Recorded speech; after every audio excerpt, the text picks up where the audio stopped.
오늘 오후에 하나님 말씀을 보도록 하겠습니다. 오늘은 로마서 8장 11절을 보겠습니다. 10절과 11절 두 구절을 보겠습니다.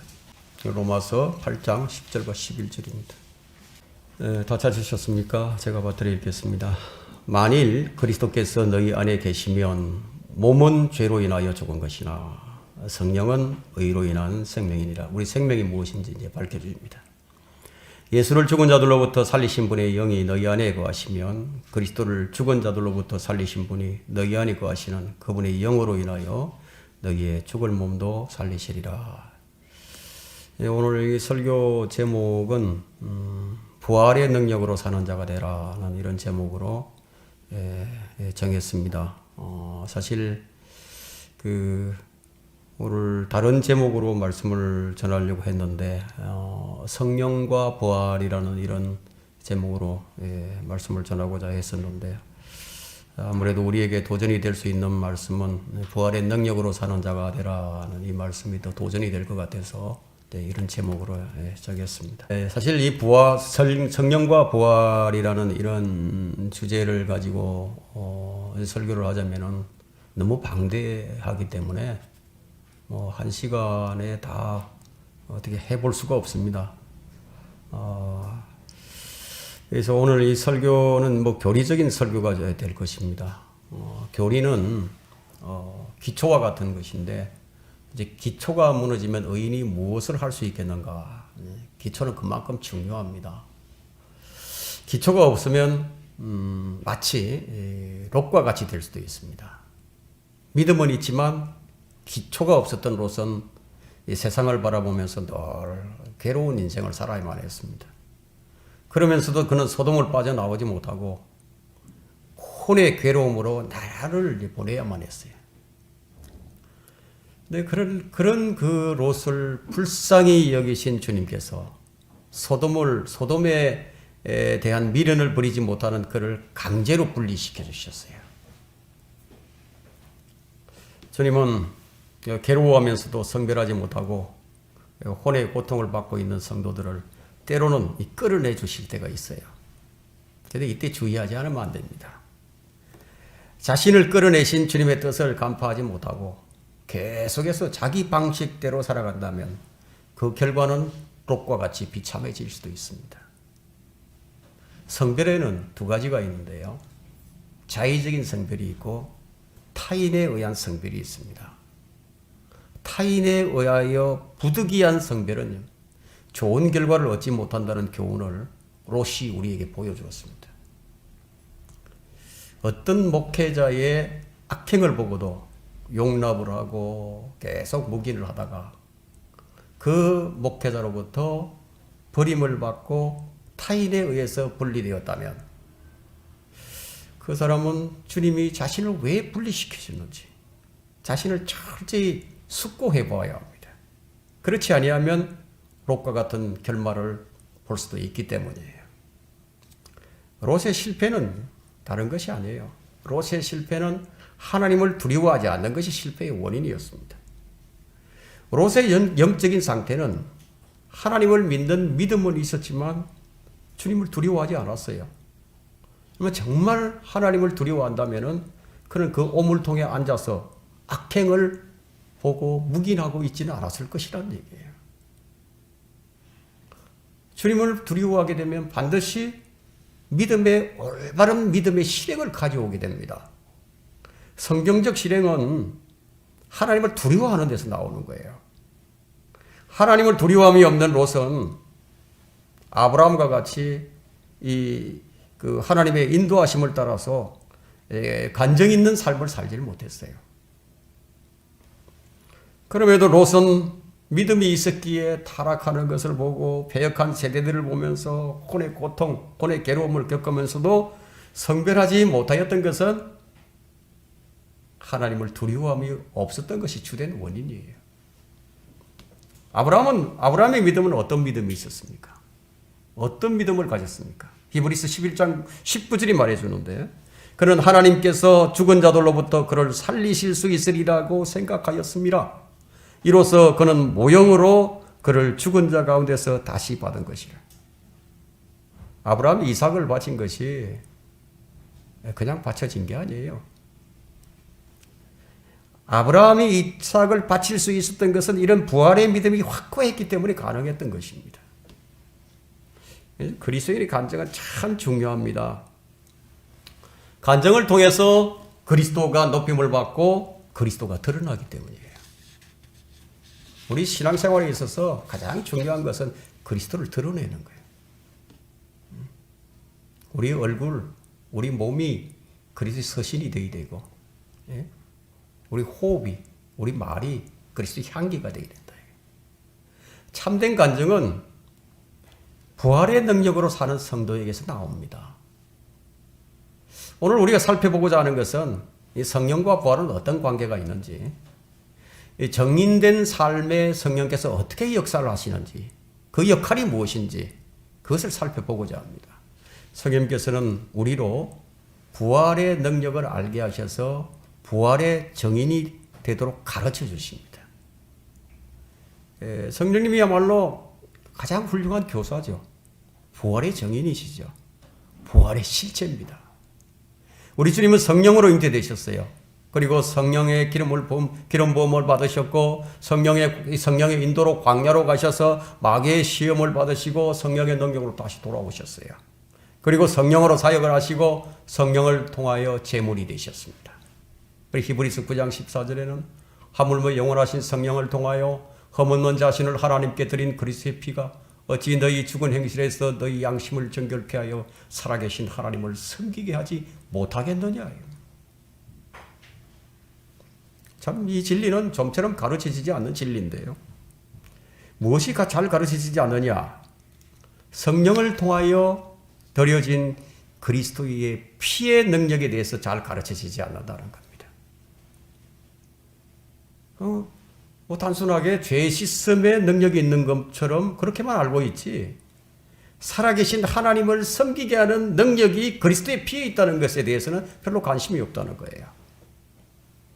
이처럼 뭐 있어도 없는 것처럼 하고, 이처럼 있는 것인데 없는 것처럼 하고 사는 것이 무엇이 있겠습니까? 바로 그리스도의 피에 대한 부분이에요. 근데 피 뿌림을 받은 성도가 피를 의식하지 않고 사는 거죠. 그리스도의 영이 내 안에 계시는데도 마치 없는 것처럼 사는 거예요. 전혀 의식하지 않습니다. 성령님께서 일깨워 주시고 또 알려주시고 인도하시는데도 마치 없는 것처럼 산다는 거예요. 내 안에 마치 안 계신 것처럼. 우리 주님께서는 자신의 몸을 하나님께 드릴 때 성령을 통하여 거룩한 산제물로 드리셨습니다. 그리고 하나님께서는 성령을 통하여 그 제물을 받으셨습니다. 그래서 우리가 드리는 모든 것, 우리가 하는 모든 일들이 성령을 통하지 아니한다면 하나님께 드려질 수가 없어요. 안 받으신다는 거예요. 그렇다면 우리는 성령님을 의식하지 않으면 안 되는 거죠. 만일 우리가 성령님을 의식하고 산다면, 만일 우리가 주 예수 그리스도를 의식하고 산다면 어떻게 진리를 벗어나서 다른 짓을 할 수 있겠어요? 못하는 거예요. 의식한다면. 주님께서 지금 보고 계시는데 그것을 내가 의식하고 있는데 어찌 부활의 능력으로 살지 않을 수 있겠어요? 주님을 지금 내가 의식하고 있는데 어찌 잘못된 모습을 보여줄 수 있겠느냐는 거예요. 주님은 우리가 부활의 능력으로 생명의 새로움 가운데서 살기를 원하시고 계십니다. 그래서 성령님은 특별히 믿는 사람들과 관련하여 일을 하십니다. 그런데 대부분의 사람들은 성령께서 하시는 일에 대해서 잘 알지 못해요. 그저 성령 침례나 성령의 은사 정도만 말하는 사람들은 어떤 사람들이었냐면 고린도 교회의 육신적인 성도들이었습니다. 성령의 은사만을 자랑하던 육신적인 사람들에게 바울이 말하기를 너희 몸은 하나님께로부터 받은 바 너희 안에 계신 성령의 전인 것을 알지 못하느냐. 육신적인 그리스도인은 이걸 모른다는 거예요. 그 의식 없이 사는 거예요. 성령의 은사만을 자랑하던 사람들이 자신의 몸이 성령의 전인 것을 알지 못했다는 거예요. 성령에 대해 잘 모르는 사람들은 성령의 열매 대신에 무엇을 자랑하겠습니까? 성령의 은사만을 자랑했다 이거예요. 그런데 오늘날은 어떤 시대예요? 오늘날은 인본주의 시대죠. 자, 이 인본주의가 무엇을 자랑하는지 한번 보세요. 성령의 열매 대신에 높은 지식을 자랑하죠. 피곤할 정도로 항상 배우는데 진리의 지식에는 결코 이르지 못한다. 여러분, 무엇 때문에 성경을 공부하죠? 여러분, 성령의 열매를 맺기 위해서 공부하는 거 아닙니까? 그런데 여전히 육신의 기질을 앞세우며 지식을 추구하는 이 시대는 성령이 없이 지식 쌓기만 추구한다. 성령께서 역사하신다면 교회에 아마 이런 역사가 일어날 것입니다. 성령님께서는 성도들을 거룩해 하시고요. 따로 분리시켜서 성별시켜 놓습니다. 그리하여 하나님께서 쓰실 수 있도록 하나님을 위해서 따로 떼어놓으신다. 방금 우리가 읽었던 로마서 8장 11절에는 예수를 죽은 자들로부터 살리신 분의 영이 너희 안에 거하시면 그리스도를 죽은 자들로부터 살리신 분이 너희 안에 거하시는 영으로 인하여 너희의 죽을 몸도 살리시리라. 여기 예수 그리스도의 부활에서 성령님이 행하신 일이 분명히 증거되어 있습니다.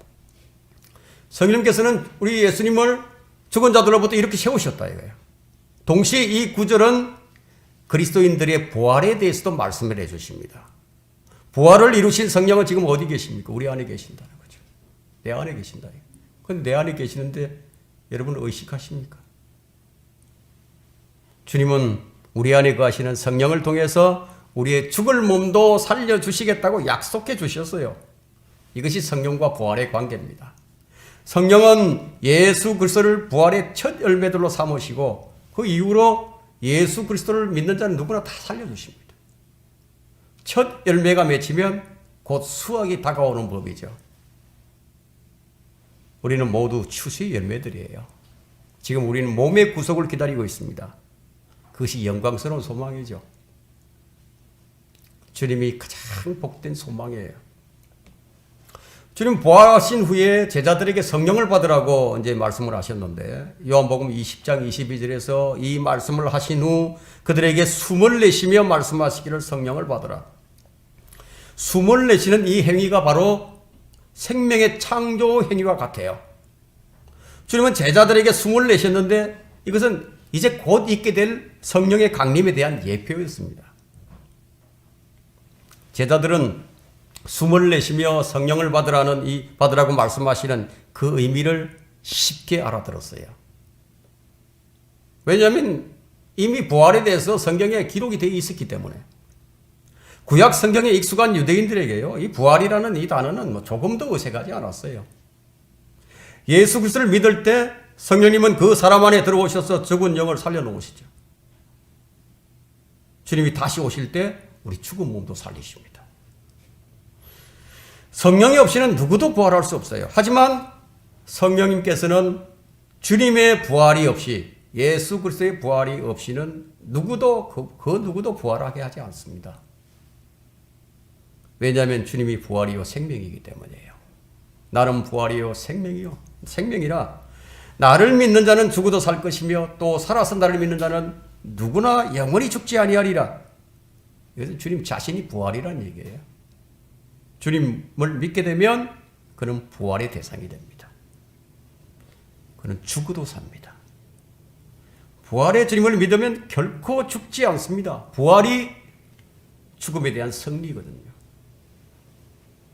죽음이 생명을 삼키더라도 다시 새 생명으로 일어나는 것이 부활이에요.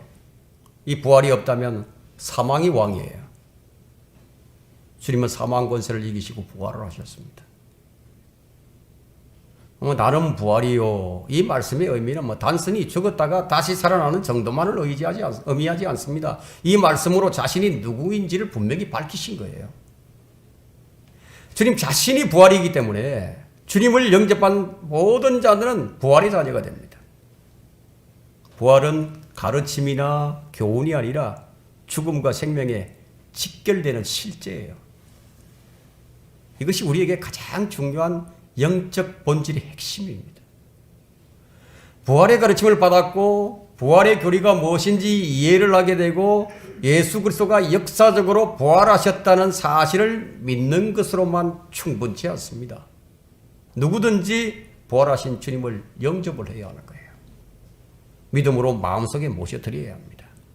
주님은 성령의 강림과 더불어서 우리 안에 살리시는 영으로 오셨습니다. 그래서 고린도전서 15장 45절에는 따라서 이와 같이 기록되었으니 첫사람 아담은 살아있는 혼이 되었느니라 함과 같이 마지막 아담은 살려주는 영이 되었느니라. 육체를 입으시고 오신 주님께서 부활 성천하신 후에 살려주는 영이 되셨어요. 그래서 그리스도의 영이란 부활의 영, 살려주는 영입니다. 성령과 부활의 관계 첫 번째는 주님은 성령을 통해 먼저 우리의 죽은 영을 살리십니다. 나는 부활이요 생명이라. 내가 너희에게 한 말은 영이요 생명이라. 이 두 말씀을 한번 비교를 해보세요. 대조를 해보세요. 그리고 이 말씀을 깊이 한번 생각하고 묵상을 해보세요. 그 속에는 무한한 생명의 능력이 있어요. 이 말씀 속에는 우리의 삶의 모든 문제를 풀어주는 귀한 고배가 들어있습니다. 주님은 부활의 근원이시고 부활의 그 자체시며 첫 열매들의 그 근거가 되십니다. 우리나라 사람들은 이 말을 참 죽는다는 말을 참 많이 사용을 합니다. 뭐 어느 민족보다도 참 이게 죽는다는 말을 너무 많이 사용하는데요. 죽는다는 말을 뭐냐 입에 달고 살아요. 그래서 그런지 이 자살률이 전 세계 1위예요. 왜 그럴까요? 아마 우리 이 민족은요, 우리 조상들도 부활을 모르고 살았고 반만년 동안을 부활을 모르고 살았어요. 말씀의 빛이 없이 반만년의 역사 동안 사망 권세에 완전히 종노릇하고 살았기 때문에 뭐 죽음이 하나의 문화가 되어버렸어요. 자연스럽게 이 죽음이라는 게 의식 저변에 깔려 있습니다. 그래서 말끝마다 아이고 죽겠네, 아이고 죽겠네 그러죠. 조금만 힘들어도요, 힘들어 죽겠다고. 더우면 뭐라고 얘기합니까? 더워서 죽겠다. 추우면 추워서 죽겠다고. 배고프면 배고파 죽겠다고. 짜증나면 어떡하죠? 성질나면 짜증나 죽겠다고 그러죠. 이래도 죽겠다 저래도 죽겠다예요. 그냥 뭐 죽음의 노예로 살아갑니다. 자, 그런데 그런 자들이었는데 부활의 영이 우리 안에 딱 들어와 거하시면서부터 죽겠다는 말이 사라져 버렸어요. 아마 여러분의 입에 죽겠다는 말 자체가 아마 사라지고 없을 거예요. 네. 부활의 영이 우리 안에 계신다. 우리는 죽어도 살 것이기 때문에. 그래서 우리는 이래도 살고 저래도 살아요. 이 세상에 잠깐 동안 뭐 고통 그 염려하지 마세요. 우리는 이래도 살고 저래도 산다 이거예요. 우리는 믿지 않는 자의 종말과 달라요. 죽어도 사는데 무슨 문제가 있겠어요. 살아서 믿는 자는 결코 죽지 않는다고. 그런 우리는 자아를 부인하고 자기 십자가를 지는 일, 성령으로 몸의 행실을 죽이는 일 외에 죽음과 연관되는 일이 없다 이거예요. 맞죠? 부활의 주님을 통해 소망도 살아나고 능력도 살아나고 지혜도 살아나고 없던 것들이 생겨났어요. 이것이 바로 나는 부활이요라는 의미입니다. 요즘 우리의 주위에는 몸이 아픈 사람들이 많이 있어요. 뭐 지금 통계적으로 뭐 밝혀지지 않았지만 코로나19로 인해서 얼마나 많은 사람들이 죽었습니까? 성도들이라고 해서 예외가 아니다 이거예요. 50이 넘어가면서부터 뭐 병은 뭐 한두 개씩은 다 달고 살아요. 그냥 멀쩡해 보여도 뭐 아프지 않는 사람은 없어요. 50 넘어가면.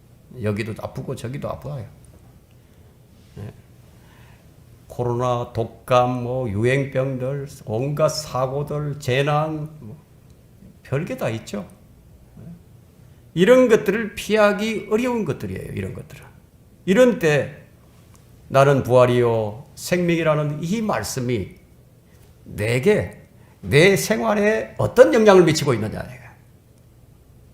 물론 여러분은 부활이요 생명이신 주님을 믿어왔고 또 믿고 있겠지만 실제적으로 그 말씀이 효과를 발휘하고 있느냐 하는 것은 그건 별개의 문제다는 거죠. 일반적인 생각은 믿음은 믿음이고 생활은 생활이다. 그렇게 생각한다면 정말 아무 상관이 없게 됩니다. 마치 믿음이라는 것은 이 링크한다는 뜻이 있죠. 링크 탁 링크하는 것과 같아요. 믿음은 연결이 되어야 힘을 발휘해야 합니다. 머리와 몸이 유기적으로 연결되고 뿌리와 가지가 연결되어야 능력과 생명이 되듯이 우리 부활의 주님을 우리의 실생활에 믿음으로 연결시켜야 된다는 거예요.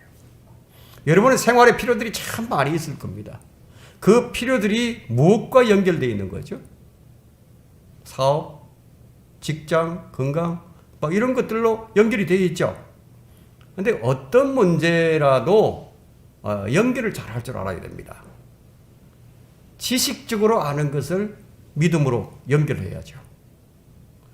지식에만 머물지 말고 실제 적용을 할 줄 알아야 된다는 거예요. 실제로 연결하게 되면 거기서 능력이 나옵니다. 여기에 필요한 것이 무엇인가 하는 겁니다.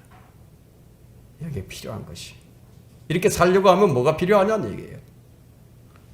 자기 부인과 자기 십자가를 지는 거예요. 주님을 따르는 데 있어서 필수적인 것이 바로 자기 부인과 자기 십자가를 지는 것인데 근데 이것을 자꾸 거부를 하니까 성령께서 역사를 하지 않아요. 그래서 체험적인 믿음이 되지 못하는 거예요. 여러분들 가운데 염려하면서 아이고 죽겠다 이런 말을 하는 분들은 없겠지만 근데 우리는 아파도 살겠다 라고 말할 수 있도록 주님과의 어떤 관계? 유기적인 관계를 잘 가지고 있어야 된다는 거예요. 겨자씨 한 알만큼의 적은 믿음을 가지고도 그 뽕나무를 바닥에 옮겨 심기게 할 수 있다는 그 말씀을 여러분이 잘 알고 계십니다. 내 안에 계신 부활의 주님이 나의 생명이다. 그것도 잘 알고 계시죠. 그런데 이런 좋은 관계를 가지고도 사용할 줄 아는 사람이 있는 반면에 사용하지 못하는 사람들도 있다는 거예요. 어떤 사람은 참 많이 가졌는데 궁핍하게 사는 사람이 있고요. 어떤 사람은 적게 가졌는데도 아주 풍요롭게 사는 사람이 있어요. 우리가 주님을 가지고도 주님을 소유하고도 이렇게 서로 다른 양상을 보일 수도 있다는 거예요. 만일 여러분들이 무인도에 가서 혼자 살라고 한다면은 여러분들 무엇을 가지고 갈 것 같습니까? 무엇인가 가지고 가서 살아야 되는데 아마 여러분들은 먹고 살기 위해서 아주 필요한 것들을 가져갈 겁니다. 현실적으로 가장 중요한 것은 먹고 사는 문제예요. 근데 하지만 사람들이 다 똑똑하지 못합니다. 여러분이 삶에 무엇이 현실적으로 필요한 것인가 하는 거예요. 아마 살기 위해서 필요한 것은 돈일 것입니다. 자, 그런 측면에서 우리가 한번 생각을 해본다면 자, 우리는 부활의 생명이신 주님을 소유를 했어요. 가장 중요한 것이죠. 자, 그러면 우리는 죽어도 다시 살아납니다. 그런데 그것은 이제 먼 훗날 얘기예요. 그러면 지금 나에게 가장 중요한 것이 무엇인가 하는 거예요. 돈인가요? 아니면 주님이십니까? 아마 주님이실 것입니다. 그러면 지금 우리의 삶의 모든 것에 그 주님께서 다 적용되어야 하지 않겠어요? 이것을 위해서 제가 비유적인 표현을 했습니다. 여러분은 말씀을 읽는 것과 기도 생활을 어떻게 병행하고 있습니까?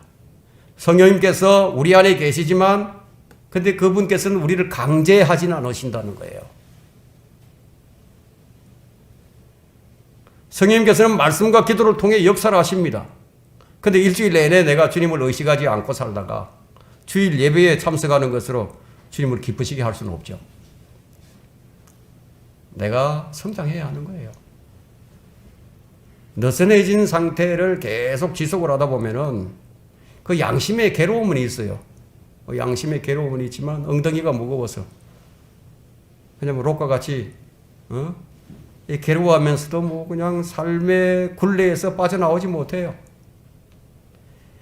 성령의 능력을 사용하는 사람이 현명한 사람이에요.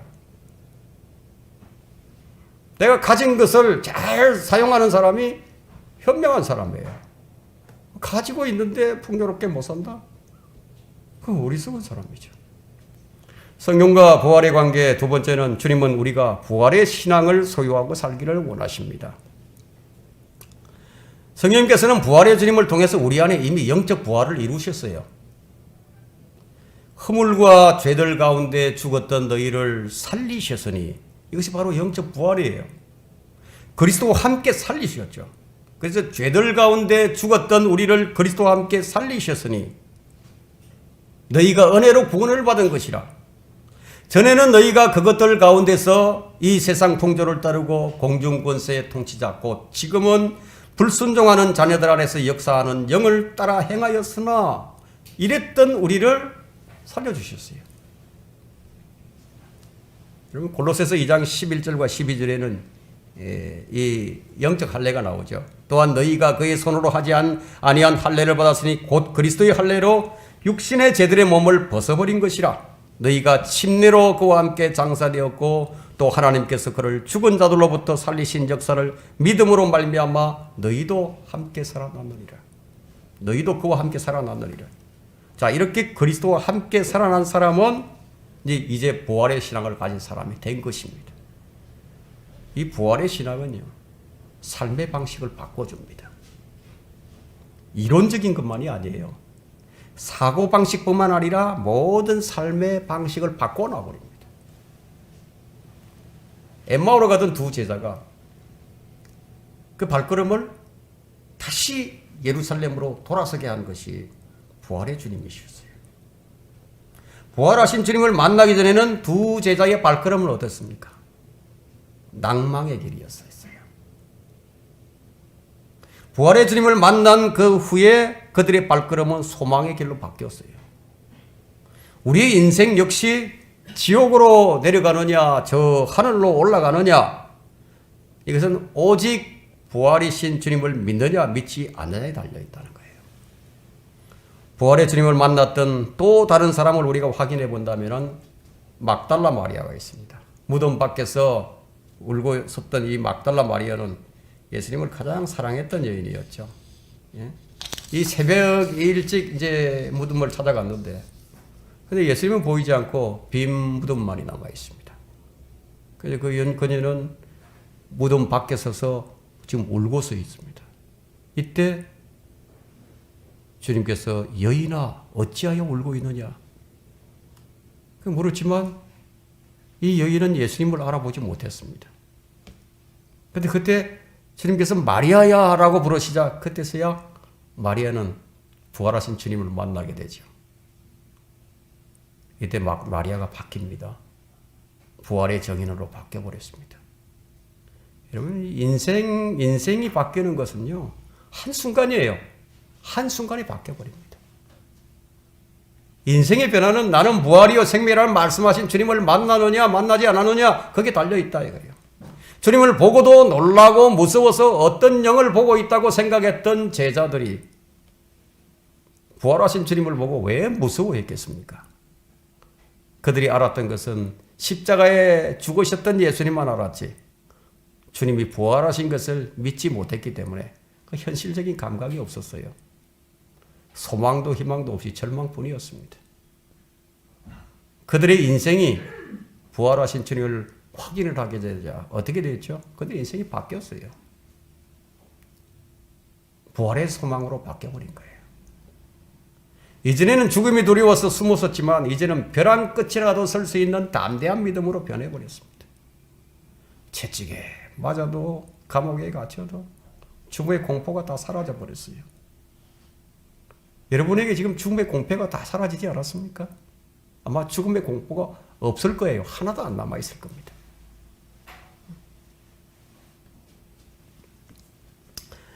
자, 가장 무서운 사람이 누구라고 생각하십니까? 가장 무서운 사람은요, 죽음을 두려워하지 않는 사람이 가장 무서운 거예요. 그들이 바로 그리스도인들입니다. 부활하신 주님을 만나면 겁을 내지 않는 사람으로 바뀐다는 거예요. 이런 변화는 부활의 능력에서 나옵니다. 성령님은 우리를 부활의 주님 앞으로 인도해 주십니다. 그분의 정인이 되도록 우리를 세워주십니다. 부활하신 주님을 만난 성도들은 부활의 생명으로 살아가는 거예요. 이것이 바로 생명의 새로운 가운데서 사는 거예요. 나는 부활이요 생명이라. 이 말씀은 주님 자체가 부활과 생명이라는 것입니다. 달리 말하자면 주님을 소유했으면 현실에서 부활의 능력으로 살 수 있다는 말씀이에요. 그 그리스도인 입에서 염려를 하면서 아이고 죽겠다고, 힘들어 죽겠다고 이런 말이 나오면은 그는 지금 부활의 생명으로 사는 사람이 아니라는 거예요. 부활은 생물학적인 생명에만 한정적으로 작용하는 것이 아니라 삶의 모든 영역에서 부활의 능력을 나타내게 하는 것이 성도의 의무예요. 은행 심사의 모든 영역에서 적용이 가능한 것이 부활의 능력으로 사는 거예요. 그런데 우리는 주님 말씀에 많은 한계를 두고 살죠. 우리는 주님 말씀을 제한하지 말아야 됩니다. 말씀의 능력에는 한계가 없어요. 말씀의 능력이 바로 성령의 능력입니다. 성령은 생명의 영, 생명의 영, 그리스도의 영, 우리 주님을 죽음에서 일어나게 하신 부활의 영이십니다. 주님은 어떤 자들을 살려주십니까? 나는 부활이요 생명이라. 나를 믿는 자는 죽어도 살겠고 또 살아서 나를 믿는 자는 영원히 죽지 아니하리라. 네가 이것을 믿느냐? 이것을 믿는 자만 살려주신다는 거예요. 이걸 안 믿으면 못 살아납니다. 생명의 원수는 사망이에요. 생명을 노략질하고 꼼짝 못하게 하는 것은 언제나 죽음이라는 원수입니다. 죽음만 없다면 좋겠지만 죽음으로 인해서 사람들의 인생은 허무합니다. 인생에 죽음보다 무서운 게 없는 것이죠. 그러나 원수에게, 죽음에게도 천적이 있어요. 원수가 있다 이거예요. 그것이 바로 부활이에요, 부활. 부활은 죽음을 이깁니다. 사망 권세를 무능하게 만들어버립니다. 무력하게 만들어버린다. 나는 부활이요 라고 말씀하신 것은 사망이 주님을 이길 수 없다는 뜻이에요. 이 일을 위해서 오셨어요, 주님.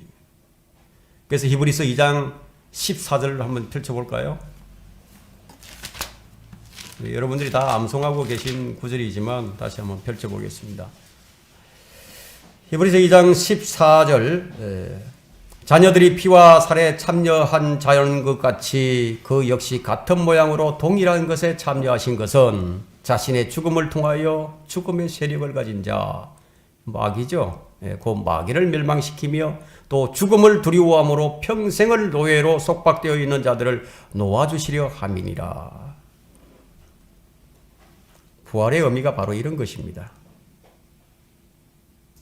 그래서 그리스도의 죽음, 그리스도는 죽음으로 죽음을 이기시고 죽음의 노예였던 자들로 죽음을 이기는 삶을 살게 해주신다는 거예요. 이 일들이 모두 성령에 의해서 이루어집니다. 이제 자유케 된 자들은 부활의 능력으로 살아갑니다. 어떻게 사느냐 하는 거예요. 어떻게 사는 것이 부활의 능력으로 사는 것이냐. 히브리서 3장 10절을 한번 펼쳐보십시오. 빌립보서 3장 10절입니다. 빌립보서 3장 10절과 11절에 이는 내가 그를 알고 그의 부활의 능력과 그의 고난의 교제를 알아 그의 죽음의 본을 따르려 함이며 어떻게 해서든지 죽은 자들의 부활에 이르려는 것이리라. 우리는 이 일에 대해서 그리스도께 딱 붙잡혀 있습니다. 여러분들이 그리스도께 온전하게 딱 붙잡혀 있다면 아마 이렇게 살고 있을 거예요. 제가 왜 이런 설교를 하느냐 이거예요. 여러분들이 도전을 받게 하기 위해서예요. 그리스도와 일치된 삶을 살게 하기 위해서입니다. 이 일을 위해 부활하신 주님께서 부활의 영이 되셔서 우리 안에 계십니다. 우리는 아담의 후손으로서 육신적이며 혼적인 사람이었지만 이제는 살려주는 영에 의해서 영적인 사람이 되어서 성령의 인도하심을 따라서 살아갑니다. 첫사람 아담은 살아있는 혼이 되었느니라 함과 같이 마지막 사람은 아담은 살려주는 영이 되었느니라. 살려주는 영이 바로 우리 안에 계신 부활의 주님이십니다. 좀 더 부활과 성령의 관계를 우리가 고찰해 본다면 역사상 죽었다가 스스로 다시 살아나신 분은 예수 그리스도 한 분뿐이에요. 죽었다가 다시 살아난 자들은 많이 있었지만 그러나 그들은 다시 죽었어요. 나사로도 다시 죽었고 나인성 과부의 아들도 죽었고요. 야이로의 딸도 죽었어요. 이들이 다시 살아난 것은 죽지 않고 썩지 아니하는 몸이 아니라 다만 이전과 같은 몸으로 살던 삶의 연속이었죠. 이 삶이 조금 연장되었던 것뿐입니다. 차이는 죽음을 한번 맛보고 또 맛보았느냐 맛보지 않았느냐 그 차이밖에 없죠. 이들은 자신의 힘으로 다시 살아난 것이 아니에요. 모두 누군가에 의해 성령의 능력으로 다시 살아났습니다. 스스로 살아난 사람은 아무도 없어요. 오직 예수 그리스도 한 분만이 스스로 살아나셨는데 영적인 몸으로 일어나셨다. 타고난 몸에서 영적인 몸으로 일으켜진 거죠. 이것이 죽은 자들로부터의 첫 번째 부활입니다. 이 부분에 관해서 우리가 성경을 찾아본다면 그 로마서 1장 3절과 4절에 이 복음은 그의 아들 예수 그리스도 우리 주에 관한 것으로 그는 육신으로는 다윗의 씨에서 나셨으며 거룩의 영으로는 죽은 자들로부터 부활하여 하나님의 아들로 선포되셨느니라. 이 말씀이 어디에 적용되어야 하는지 아십니까?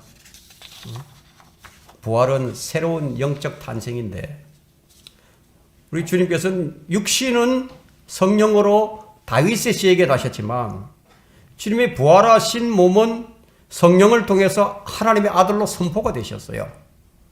이렇게 이해를 한다면 올바른 성경적 이해입니다. 그래서 구약의 예언과도 일치하죠. 시편 2편 7절을 한번 쳐다보십시오. 시편 2편 7절에 내가 칙령을 선포하리라. 주께서 내게 말씀하시기를 너는 내 아들이라. 오늘 내가 너를 낳아노라. 이 날은 마리아에게서 나신 날이 아니에요. 하나님의 아들로 권능 있게 선포되신 날이 바로 부활의 날입니다. 이것은 사도행전에서 분명히 밝혀주죠. 사도행전 13장 33절을 한번 펼쳐보십시오.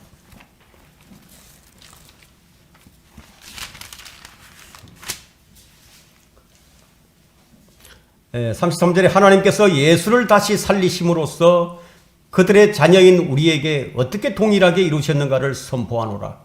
시편 둘째 편에도 기록되었듯이 너는 내 아들이라 오늘 내가 너를 낳아노라 하셨고, 이것은 부활을 가리키는 겁니다.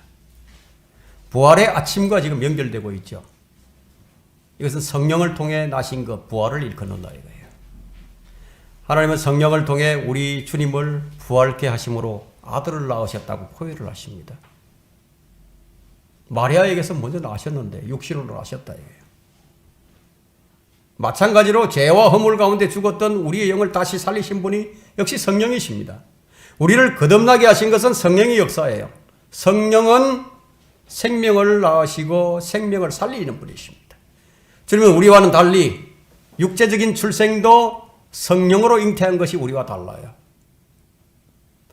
부활하신 주님이 선포되는 이 장면을 우리는 사도행전 2장 36절에서도 발견할 수 있습니다.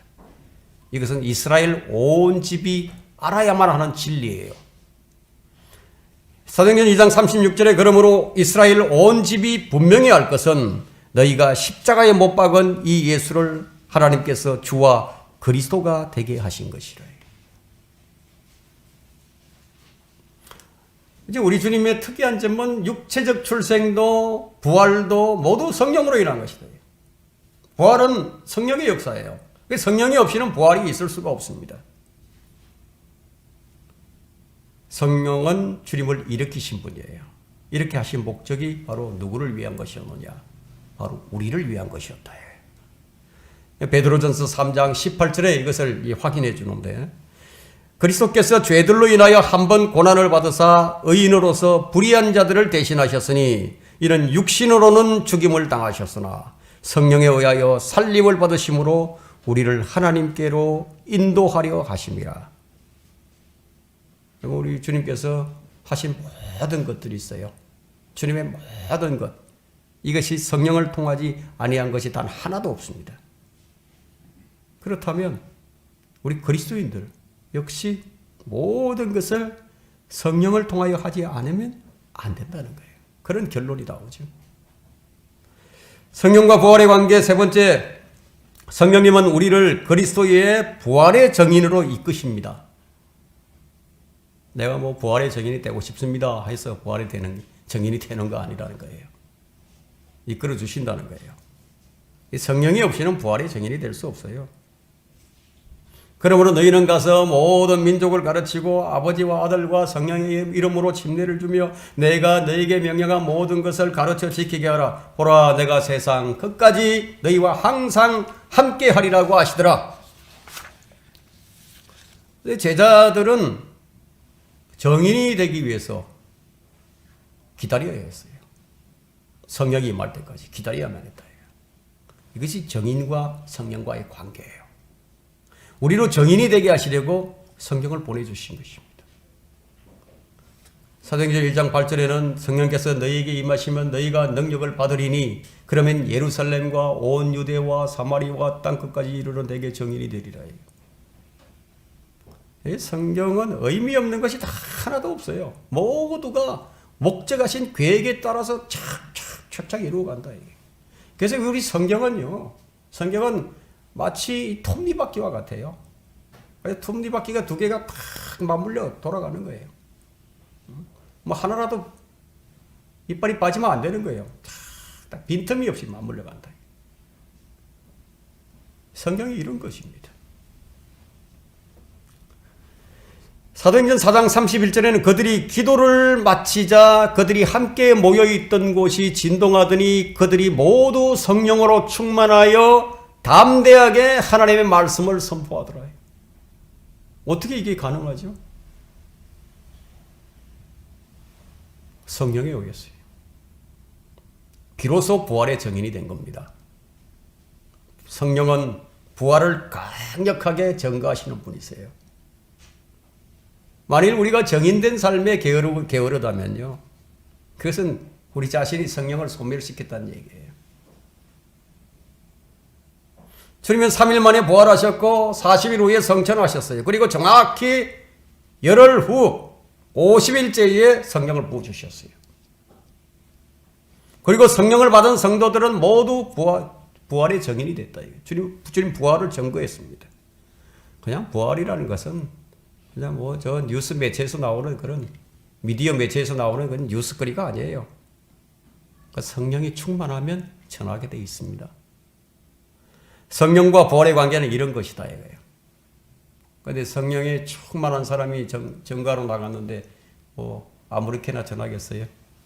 빈틈없이 전하겠죠.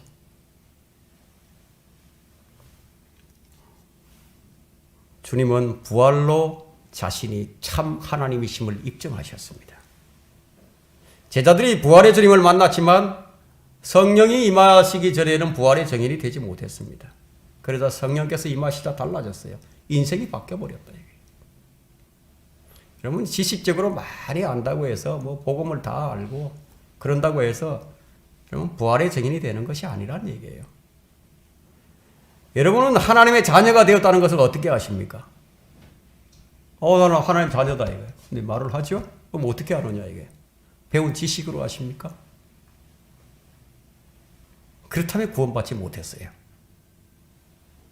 성령께서 우리의 영과 함께 우리가 하나님의 자녀임을 증거하시기 때문에 내가 하나님의 자녀가 되었다는 것을 조금도 의심하지 않는다 이거예요. 이것이 누구에게 의해서 일어났습니까? 성령에 의해서예요. 성령과 우리의 관계성, 성령과 말씀의 관계성, 성령과 부활의 관계성, 성령과 관계되지 않은 것이 단 한 가지라도 있는지 한번 찾아보시라는 거예요. 그런데 많은 사람들이 성령이 없이 이치리를 가리려고 하죠. 그 어떤 현상이 일어나느냐면 복음의 능력을 제한시켜버립니다. 그 복음의 능력을 약화시켜요. 여러분은 성령과의 관계성이 어떻습니까? 여러분의 지금 성령과의 관계가 바람 빠진 바퀴처럼 좀 덜덜거리고 있지 않습니까?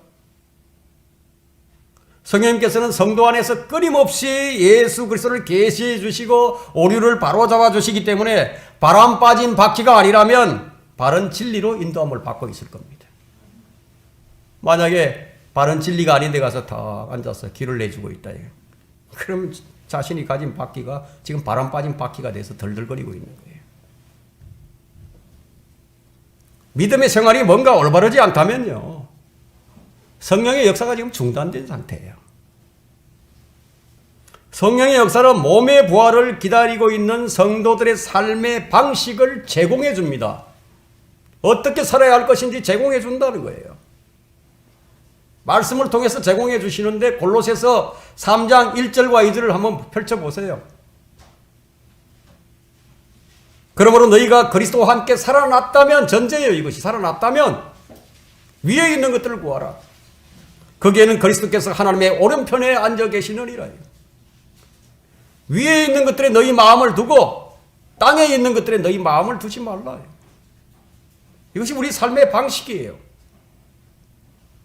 이런 말씀들은 내 자신을 판단해 볼 수 있는 가장 좋은 말씀이에요.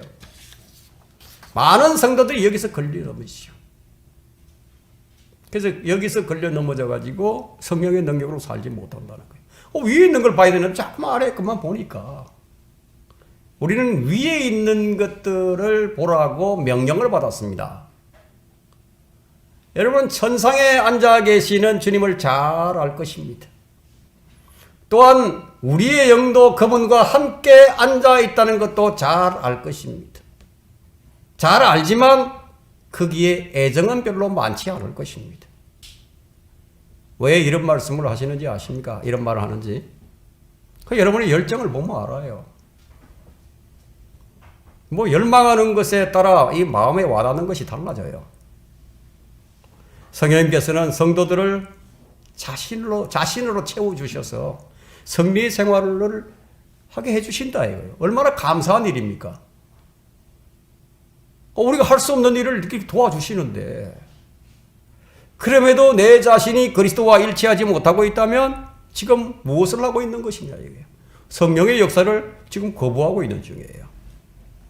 하나님께서 아들의 영을 마음속에 보내주셔서 아바 아버지라고 부르짖게 하셨는데, 근데 이상할이 많지 기도가 잘 안 된다는 거예요.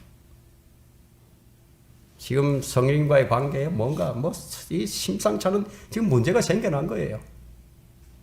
우리가 이런 말씀으로 우리 상태를, 내 상태를 지금 점검해보고 바로 잡아야 된다는 거예요. 그리스도의 부활을 목격하고 직접 경험했던 제자들에게 성령께서 임하시자 그들이 즉각 알게 된 것이 무엇이었느냐. 내 안에 부활의 영이 계시는구나. 알아버렸다. 지금 그 동일한 영이 지금 우리 안에 거하시는 성령이시다는 거예요. 동일한 성령께서 동일한 일을 하고 계신다는 거예요. 그분이 약속하셨다. 예수를 죽은 자들로부터 살리신 분의 영이 너희 안에 거하시면, 그리스도를 죽은 자들로부터 살리신 분이 너희 안에 거하시는 그분의 영으로 인하여 너희 몸도 살리실 것이라고.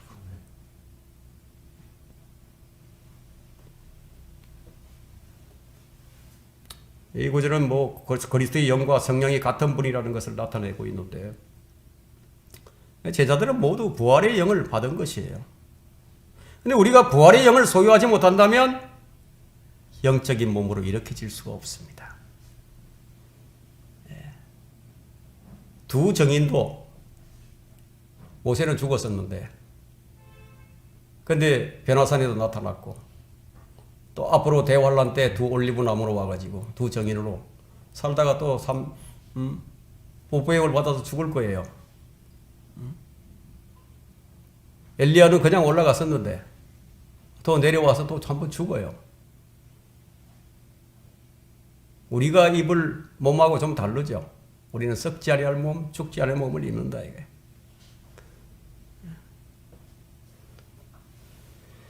자, 너희가 침례로, 이게 성령 침례를 얘기합니다. 그와 함께 장사되었고 또 하나님께서 그를 죽은 자들로부터 살리신 역사를 믿음으로 말미암아 너희도 그와 함께 살아났느니라. 이건 과거 시제예요. 살아났다 이거예요. 우리 살아났어요. 몸을 빼놓고 우리 영이 살아났어요. 우리는 몸의 구속을 받기 전에 이미 무엇을 하나를 경험했는데 뭐냐? 영의 부활을 경험했다 이거예요. 살아났다 이거예요. 그럼 우리가 무엇으로 살아야 합니까 이제? 새로운 생명으로 살아야 된다 이거예요. 결론은 왜 이렇게 하셨는가? 왜 이렇게 하셨는가 이거예요. 우리로 하여금 영에 속한 사람으로 살게 하기 위함입니다. 이전 것들은 다 지나가 버렸어요. 다 지나갔어요.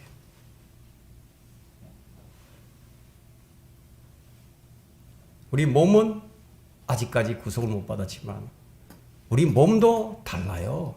여러분 우리 몸도 다릅니다. 구원받기 이전과 구원받고 난 이후에 조금 달라진 게 있어요. 뭐가 달라진지 아십니까? 구원받기 이전에는 우리 몸이요 성전이 아니었어요. 근데 지금 우리 구원받고 나면 우리는요, 우리 몸이 성전이에요. 그래서 보라 모든 것이 다 새롭게 됐다. 이전 것은 다 지나갔다 이거예요. 그런 의미가 있는 거예요.